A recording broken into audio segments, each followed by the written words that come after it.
Muito bem. Acho que já sabemos qual livro que vamos usar esta manhã, não? Então vamos abrir lá no livro de Ruth.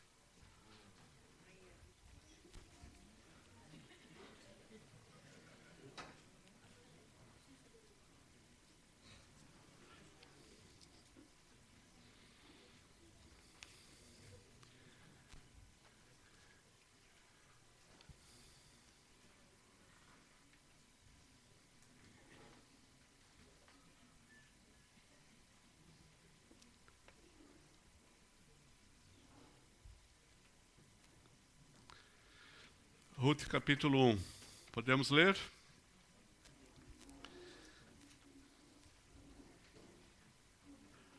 Na época dos juízes, houve fome na terra. Um homem de Belém de Judá, com a mulher e os 2 filhos, foi viver por algum tempo nas terras de Moabe. O homem chamava-se Elimeleque, sua mulher Noemi e seus 2 filhos Malom e Quilion. Eram efrateus de Belém de Judá. Chegaram a Moabe e lá ficaram. Morreu Elimeleque, marido de Noemi, e ela ficou sozinha com seus 2 filhos. Eles se casaram com mulheres moabitas, uma chamada Orfa e a outra Ruth. Depois de terem morado lá por quase 10 anos, morreram também Malom e Quilion, e Noemi ficou sozinha, sem os seus 2 filhos e sem o seu marido. Quando Noemi soube, em Moabe, que o Senhor viera em auxílio do seu povo, dando-lhe alimento, decidiu voltar com suas 2 noras para a sua terra. Assim ela, com as suas 2 noras, partiu do lugar onde tinha morado. Enquanto voltavam para a terra de Judá, disse-lhes Noemi: Vão, retornem para a casa de suas mães. Que o Senhor seja leal com vocês, como vocês foram leais com os falecidos e comigo. O Senhor conceda que cada uma de vocês encontre segurança no lar do outro marido. Então deu-lhes beijos de despedida, mas elas começaram a chorar alto e lhe disseram: Não, voltaremos com você para junto de seu povo. Disse, porém, Noemi: Voltem, minhas filhas. Por que viriam comigo?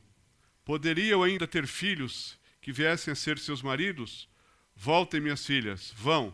Estou velha demais para ter outro marido, e mesmo que eu pensasse que ainda há esperança para mim, ainda que eu me casasse esta noite e depois desse à luz filhos, iriam vocês esperar até que eles crescessem? Ficariam sem se casar à espera deles? De jeito nenhum, minhas filhas. Para mim é mais amargo do que para vocês, pois a mão do Senhor voltou-se contra mim. Elas então começaram a chorar alto de novo. Depois Orfa deu um beijo de despedida em sua sogra, mas Ruth ficou com ela. Então Noemi a aconselhou: Veja, sua concunhada está voltando para o seu povo e para o seu Deus. Volte com ela. Ruth, porém, respondeu: Não insistas comigo que te deixe e que não mais te acompanhe. Aonde fores, irei. Onde ficares, ficarei. O teu povo será o meu povo e o teu Deus será o meu Deus. Onde morreres, morrerei, e ali serei sepultada. Que o Senhor me castigue com todo rigor, se outra coisa que não a morte me separar de ti. Quando Noemi viu que Ruth estava de facto decidida a acompanhá-la, não insistiu mais. Prosseguiram, pois, as 2 até Belém. Ali chegando, todo o povoado ficou alvoroçado por causa delas. Será que é Noemi? Perguntaram as mulheres. Mas ela respondeu: Não me chamem Noemi, melhor que me chamem de Mara, pois o Todo-Poderoso tornou minha vida muito amarga. De mãos cheias eu parti, mas de mãos vazias o Senhor me trouxe de volta. Por que me chamam Noemi? O Senhor colocou-se contra mim. O Todo-Poderoso me trouxe desgraça.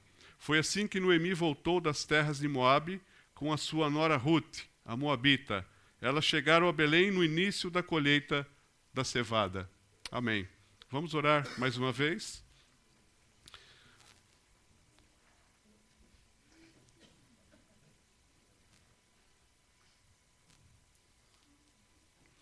Obrigado pela tua palavra, Senhor, e ajuda-nos a entendê-la e aplicá-la na nossa própria vida. E contamos com a assistência do Teu Espírito Santo para isso. Em nome de Jesus. Amém. Bom, esse texto conhecido, claro, já ouvimos pregações sobre isso.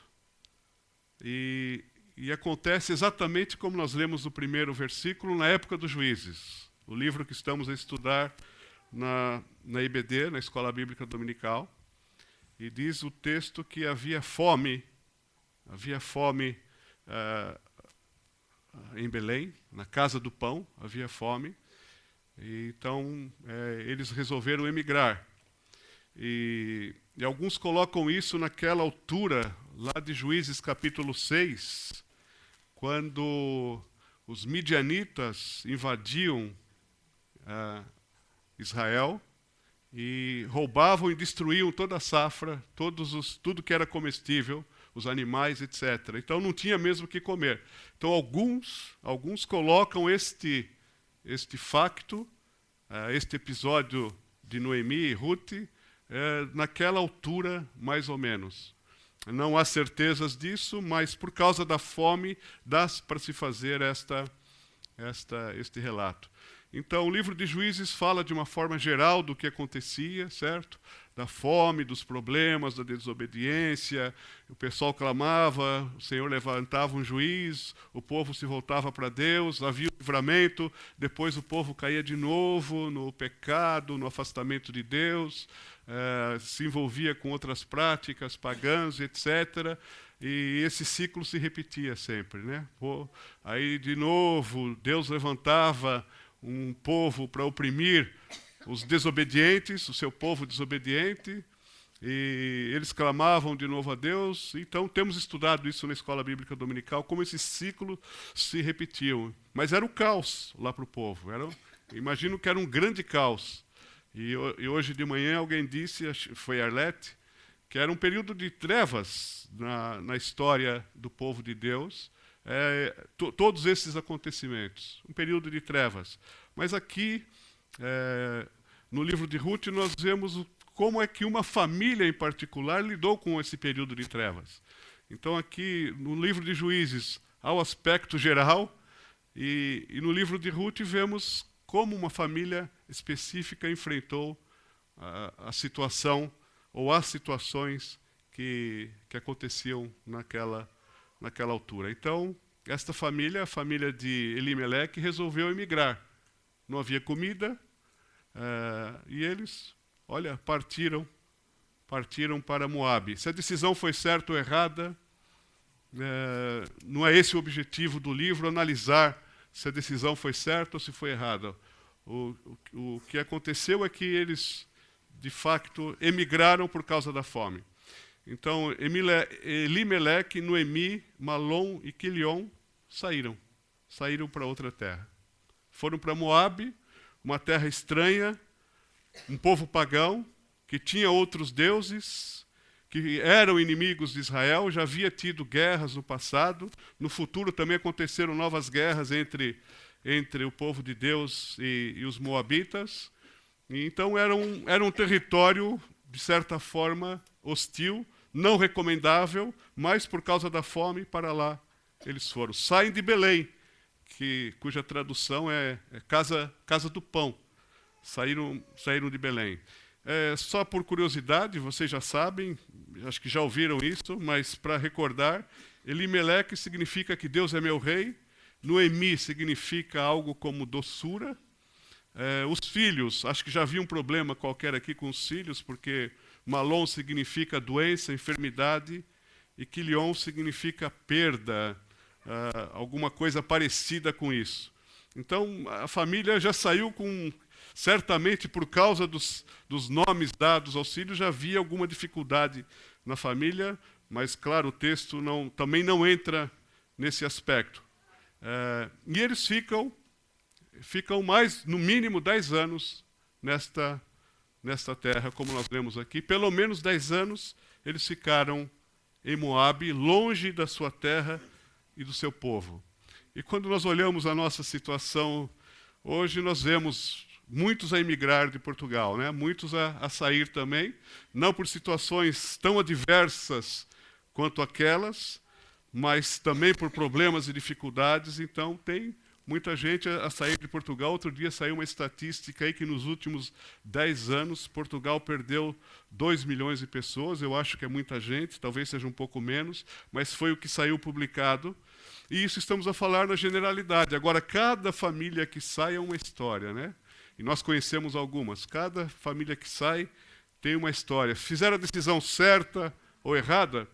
Não sei, saíram. Pronto. Não estamos aqui para julgar nem para analisar as escolhas das pessoas, mas o facto é que saíram e continuam a sair. E continuam a sair. Eu estou à procura de um carro, de comprar um carro usado, e entro lá no stand virtual ou no OLX, e já liguei para algumas pessoas e pergunto, por que está vendendo o carro? É porque eu vou emigrar. Muitos dizem assim, isso aqui já deu o que tinha que dar. Então estou a vender minhas coisas e vou sair. Vão deixar Belém, nosso Belém aqui, né? Não é a casa do pão, mas é a casa do pastel de Belém, certo? tem gente a sair. E talvez Elimeleque tivesse dito o mesmo naquela altura, olha, isso aqui já deu o que tinha que dar. Tô a sair daqui. E foram para Moabe. Outros talvez tenham feito a mesma coisa, porque a situação, na época dos juízes, era muito caótica. Então, é bom estudar um livro como Juízes, na generalidade, mas ver o efeito específico nas famílias, e particularmente numa família aqui, numa situação de caos. Então, o que acontece em Moabe? O que acontece em Moabe? A família de Noemi tem muitas perdas. Muitas perdas. Claro, sair do país nos dá muitas perdas. Perdemos o contato, as amizades, deixamos muita coisa para trás. Mas, entre tantas perdas, morrem os 3 homens da família. E restam 3 viúvas. Restam 3 viúvas. Noemi perde o marido, seus filhos casam, mas também morrem, e sobra Noemi, Ruth e Orfa, e isso é uma verdadeira tragédia. Ficam vulneráveis. As viúvas, na época bíblica, eram consideradas as pessoas mais desfavorecidas, estavam vulneráveis, sem proteção masculina, no caso, na altura, e por isso que Deus, na Bíblia, está sempre a orientar a cuidar das viúvas, dos órfãos e dos estrangeiros. Então, Noemi, no caso, era viúva e era estrangeira. Se calhar até órfã, mas estava nessa situação. Depois volta para o país, vem com Ruth. Ruth também era uma viúva e estrangeira. Então, era um dos mais desfavorecidos. Ninguém dava atenção. Eles não tinham um rendimento social de inserção. Não tinham nada, absolutamente nada. Então, era uma situação difícil. E nesta história de família, apesar das trevas que eram dominantes na época dos juízes, como ouvimos essa manhã na EBD, há uma mensagem aqui, e várias outras lições que podemos tirar daqui, mas a mensagem que eu queria destacar é o cuidado de Deus e a graça de Deus no meio do caos. No meio do caos, no meio de tantas perdas, mesmo quando as pessoas são as mais frágeis e incapazes. Deus está presente, e à medida que lermos o livro, vamos ver como Deus age com essas estrangeiras. Os filhos de Noemi casaram com pessoas fora da sua comunidade, casaram-se com Ruth e Orfa, que eram moabitas. Então, mas Deus, claro que Deus não está a ensinar que isso é uma exceção ou que é uma possibilidade, mas está a ensinar que a sua graça opera apesar das nossas falhas, dos nossos erros, e o seu cuidado é presente em todo o tempo, e que Deus não está só preocupado com o seu povo chamado Israel, que a graça dele também abrange outras pessoas à volta. Mas, no meio dessa tragédia e no meio dessas perdas todas, Noemi, no versículo 6, como nós lemos, ouve que o Senhor vier em auxílio do seu povo. Ou seja, Ouve lá, olha, afinal de contas, lá em Belém já tem comida. As coisas estão a melhorar. Os midianitas já não estão mais a fazer o que faziam. Já há alguma libertação, já há esperança, já dá para voltar. Então, ela, ao ouvir que está melhor a coisa lá em Belém, na sua terra, Noemi, a viúva de Elimeleque, decide voltar a Belém, decide voltar à casa de pão. E a vida dos imigrantes é assim mesmo, né? Alguns anos atrás, tínhamos uma quantidade enorme de brasileiros aqui que ouviram dizer que as coisas melhoraram lá e, iludidos, voltaram. E assim, de vez em quando, temos alguns portugueses que voltam para cá, né? Estavam fora, ouve que há uma melhora e voltam para cá. E às vezes ficam fora 10, 20 anos e pensam que vão encontrar a mesma coisa e já não é, a coisa é tudo diferente. É diferente porque a pessoa muda, o país muda, as pessoas que deixamos mudam. Eu vejo quando eu vou ao Brasil, as coisas não são iguais, né? Há perdas, os abraços já não são tão apertados, aquelas pessoas que nos convidavam para almoçar sempre já não convidam tanto, as coisas mudam, né? Então, o país é outro, né? O país é outro, e nós também mudamos, né? Enfim, é outro choque. Então, Noemi estava a se preparar para ter um outro choque. É interessante,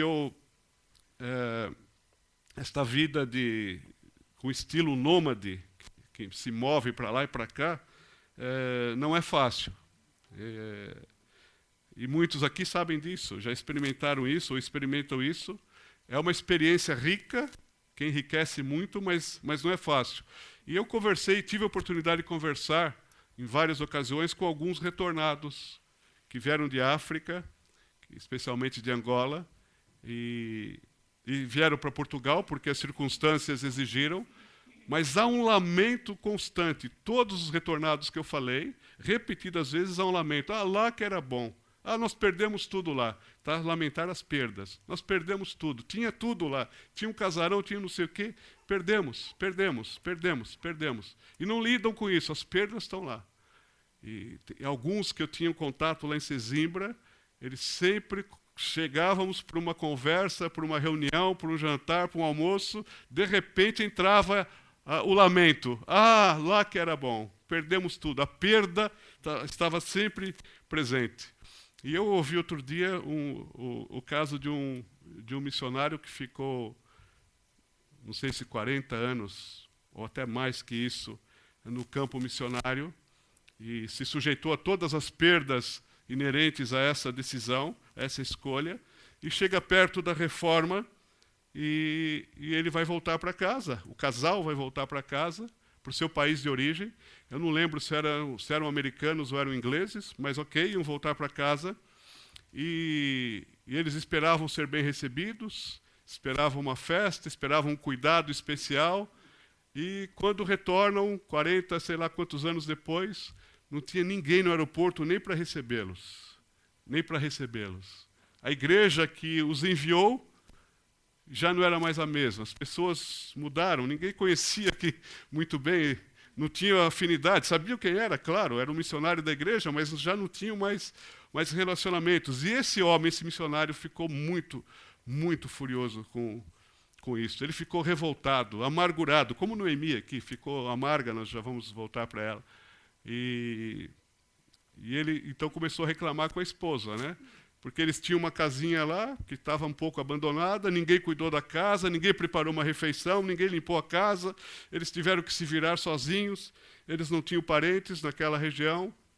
Então ele estava mesmo triste, frustrado, desolado com aquela situação e começou a provocar a esposa. Olha, é isso que a gente ganha, olha. Servimos a Deus 40 anos e agora que a gente volta para casa, é assim?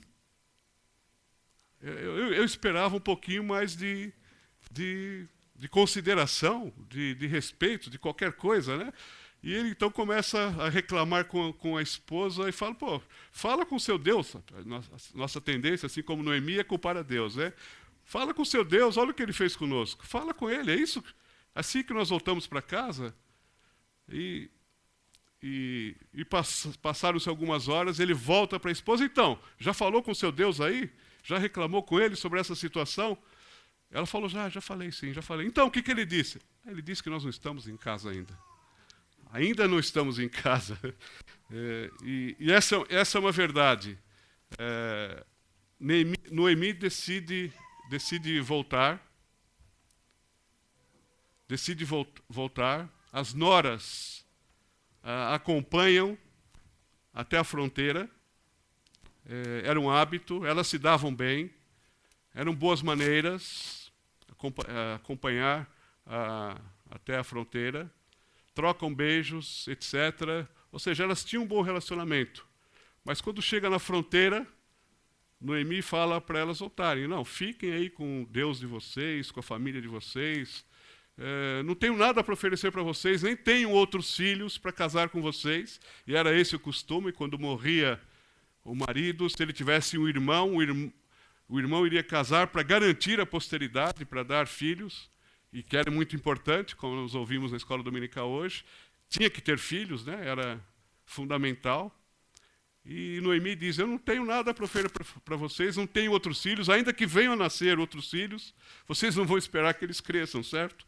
Então, nós acabamos de ler isso. E Orfa, então, decide ficar, e Ruth vai com ela. Estamos a falar do versículo 14. Ruth faz, então, um pacto e um compromisso aqui dos mais belos que nós podemos verificar. Primeiro é uma declaração de conversão, que ela deixa um Deus e fala que vai seguir o Deus, o seu Deus agora será o meu Deus. Há uma conversão aqui.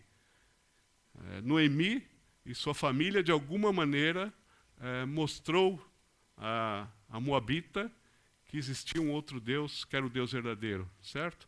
Então, há uma declaração de conversão no que Ruth fala. Há uma declaração de ajustamento cultural. Olha, o teu povo será o meu povo. Ou seja, eu vou me ajustar. Eu vou me ajustar. Nós usamos essa declaração aqui de Ruth em casamentos, e podemos usar, mas aqui há acho que os novos convertidos deveriam fazer um pacto desse, né? Olha, com Jesus e com a igreja. O seu povo é o meu povo, e... Enfim, é uma declaração do novo convertido, é um compromisso. O missionário, quando vai para outro país, também deveria fazer um pacto desse. Olha, de agora em diante, esse povo vai ser o meu povo. E eu acho que está mais ajustado a isso do que a um casamento, mas podemos usar em casamento. Mas é uma declaração lindíssima essa, que poderíamos usar mais, num contexto mais alargado do que de casamentos. Mas, de qualquer forma, as duas prosseguem para Belém e chegam, então, Noemi e Ruth a Belém. E a colheita, ou seja, da cevada, como nós lemos no último versículo, a situação já mudou, não há fome como havia, mas elas são estranhas, né? O povo já olha, será que é Noemi, as mulheres? Né? Nem as mulheres reconheceram. Será que é Noemi? É esse sentimento, né? Quando voltamos há um choque também, as coisas não são mais as mesmas, mas Noemi está amarga. Então ela mesmo diz aqui, olha, não me chame mais Noemi, que significa doçura, mas me chame Mara, porque eu estou amarga, Deus me tornou amarga, a culpa é de Deus, né? Nós somos, desde sempre, sabemos colocar as culpas em Deus, mas ela tinha uma companheira leal ao seu lado, que vai ser uma bênção na restauração da vida da própria Noemi, que era Ruth. Como nós vamos ver, à medida, por isso que eu sugeri que leiamos todo o livro, algumas vezes durante essa semana, para ver como a Ruth, companheira leal, fez uma diferença enorme na vida da Noemi e ajudou-a a superar essa dificuldade, as perdas havidas e essa amargura que ela tinha no seu coração. Bom, mas isso no próximo domingo, se Deus quiser, vamos continuar em Ruth, vamos ficar um pouco aqui nesse capítulo e ver que a nossa vida, quer sejamos emigrantes ou não, quer estejamos em outra terra ou na nossa própria terra, a nossa caminhada tem muitas perdas. Tem muitas perdas. Porque nós não estamos em casa ainda. Quer as nossas escolhas sejam certas ou erradas, as perdas sempre serão garantidas. Fazem parte da vida. Perdemos pessoas queridas, como foi o caso aqui. E eu olho para trás um pouquinho, 18 anos atrás, foi uma perda enorme. Uma das maiores que eu tive foi perder a minha mãe, que estava com saudade das netinhas, que já estávamos fora do Brasil. Ela ganhou uma passagem para visitar, para ver as netinhas, que eram todas pequenas, né, na altura, e um mês antes ela teve um ataque do coração e morreu. Então foi muito triste, foi uma perda enorme, mas todos nós temos outras perdas. Pode ser frustração, perdemos amigos, perdemos amizades, perdemos a confiança em pessoas, perdemos dinheiro, perdemos muitas coisas. Perdemos muitas coisas. Há perdas, perdemos nos negócios, pode falar outras coisas. Perdemos o afeto da esposa, perdemos o afeto dos filhos. Enfim, podemos perder. As perdas existem.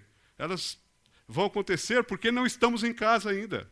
Não estamos em casa ainda. Vivemos ainda num mundo imperfeito e debaixo do pecado. Então, temos que aprender a lidar com as perdas. Temos que aprender a lidar.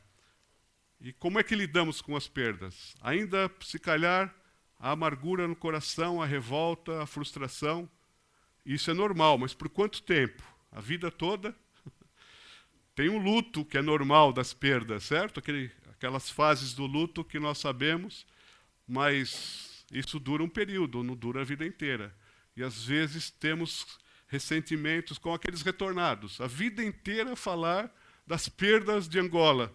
Não superam. Então temos que aprender a superar. Culpamos a Deus, culpamos os outros, culpamos o governo. Somos também especialistas em transferir, em buscar culpados, quando na verdade às vezes nem há culpados, são circunstâncias de um mundo caído. Caminhamos sós. Quem é a Ruth ao nosso lado nos momentos difíceis? Então, a importância de termos alguém, como os discípulos de Emaús, a caminhar junto. E sempre podemos contar com Jesus Cristo, claro, mas Ele usa pessoas. E também podemos ser Ruths ao lado de pessoas que estão a sofrer ou que sofreram alguma perda. Eu li essa semana num jornal português que o psicólogo Eduardo Sá, que é muito famoso, ele disse o seguinte, que por causa da crise, os portugueses estão mais azedos, estão amargos e sem sonhos. E passam isso aos filhos. Estão sem esperança e pouco restaurados. Ou seja, as perdas causadas pela crise, a perda de salário, a perda de uma vida mais confortável, azedou o coração, de forma geral, de acordo com a experiência e os contatos dele, azedou o coração dos portugueses. Agora vamos carregar isso a vida inteira ou vamos lidar com isso de uma forma a superarmos e continuarmos saudáveis para frente? Qual a minha e qual a tua condição? Como está a nossa fé em Deus? Deus está no controle de tudo ou não está? Como Jó disse, Deus dá, Deus tira. Né? Deus estava no controle e nenhum plano dele vai ser frustrado. E Jó aproveitou a crise, as perdas enormes que ele teve para crescer.